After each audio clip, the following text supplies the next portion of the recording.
पुराने जमाने की बात है। एक गांव में दो सगे भाई रहते थे, रघु और मोहन।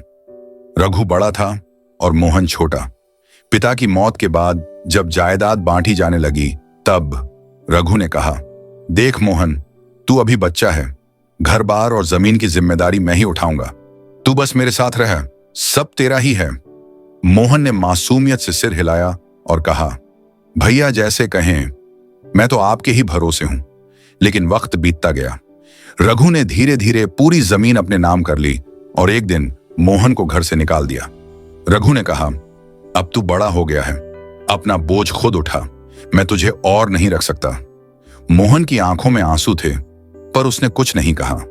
वो चुपचाप एक टूटी फूटी झोपड़ी में जाकर रहने लगा। वो मेहनत करता, छोटा मोटा काम करता, पर उसका शरीर दिन ब दिन कमजोर होता गया। बीमारी ने उसे घेर लिया। किसी ने दवा नहीं दी, किसी ने सहारा नहीं दिया, और कुछ ही महीनों में मोहन इस दुनिया से चला गया। समय बीता, रघु का जीवन चलता रहा। अब वह एक बड़ा जमींदार बन गया था। कुछ ही सालों बाद उसके घर एक पुत्र का जन्म हुआ। रघु ने खुश होकर कहा, मेरा वारिस आ गया, अब मेरी सारी दौलत, नाम, इज्जत सब कुछ इसे सौंप दूंगा। लेकिन किस्मत को कुछ और मंजूर था। कुछ ही महीनों बाद वह बालक बीमार रहने लगा।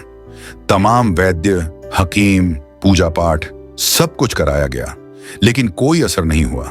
रघु ने रोते हुए कहा, हे भगवान, मेरे बच्चे को बचा लो। जो गलती मुझसे हुई हो उसकी सजा इसे मत दो। पर लाखों रुपए खर्च करने के बाद भी वो बच्चा दुनिया से चला गया। रघु टूट चुका था। वो रात रात भर जागता, अपने बेटे की याद में रोता। एक रात गहरी नींद में रघु को एक सपना आया। सपने में वही मोहन खड़ा था, शांत, मुस्कुराता हुआ। मोहन ने कहा, भैया, मैं तुमसे कोई बदला लेने नहीं आया, बस हिसाब चुकता करने आया हूं। रघु ने कांपती आवाज में पूछा, क्या मतलब है तेरा? मोहन बोला, जिस दिन तुमने मेरा हिस्सा छीना उसी दिन यह तय हो गया था कि तुम्हें भी उतना ही खोना होगा। तुम्हारे बेटे के रूप में मैं ही जन्मा। जितने रुपये तुमने मुझसे छीने उतने ही तुमने मेरी बीमारी पर खर्च किए, और अंत में तुम्हें वही दर्द मिला जो मैंने झेला था, अपनों से जुदा होने का। रघु फूट फूट कर रो पड़ा और कहा, मोहन, मुझे माफ कर दो, मैंने बहुत बड़ी गलती की। मोहन ने आखिरी बार कहा, मुझे अब शांति मिल चुकी है भैया, तुम भी सच्चाई और इंसानियत के रास्ते पर चलो, यही मेरी अंतिम इच्छा है। सपना टूट गया। रघु की नींद खुली तो वो पसीने में तरबतर था।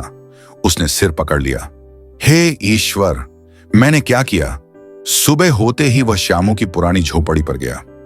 वहां एक साधु बैठा था। रामू ने सारा हाल बताया और रोते हुए कहा, मैंने अपने ही भाई से अन्याय किया, अब क्या करूं? साधु ने शांत स्वर में कहा, जिसने कर्म किया है वो फल भी भोगेगा, लेकिन पश्चाताप से नया कर्म आरंभ होता है। अपने धन का उपयोग अब दूसरों की भलाई में करो, शायद अगला जन्म तेरा हल्का हो। कर्म कभी पीछा नहीं छोड़ते, लेकिन पश्चाताप से जीवन की दिशा बदली जा सकती है। रघु ने साधु के बताए अनुसार ही सब किया। उसने सोचा कि शायद इससे उसके बुरे कर्मों का पश्चाताप हो जाए।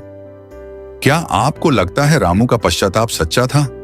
कमेंट में लिखिए कर्म का चक्र और बताइए, क्या आपने भी कभी किसी अन्याय का फल देखा है?